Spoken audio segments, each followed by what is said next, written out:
My name is Ben Nimmo, and I'm the Director of Investigations at Graphica, which is a social media analytics company in New York. And I spend most of my time investigating disinformation and information operations online. When you look at the campaigns themselves, what we're really seeing is two main trends. You have the large scale, if you like, professional campaigns are trying much, much harder to hide. They've been forced to hide by the platforms.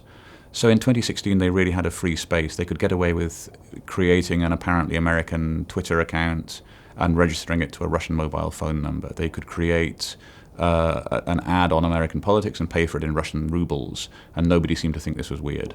Those days are over. The platforms are trying really, really hard to take down the large state-backed information operations, and they've been doing a good job. So on the one level, the big operators are having to try really, really hard to hide, and that's making it much more difficult for them to build any audience. They've been forced so hard to hide that effectively they don't really have a voice anymore. They're sounding so much like local Americans that nobody would bother to follow them because they can just follow local Americans instead. So on the one hand, you've had this positive development that the big operations have been hit very hard. The downside is that since 2016, there's been a lot of reporting on what the Russian operation particularly did. And there are, if you like, small cottage industry attempts within the US of domestic actors trying to do the same thing.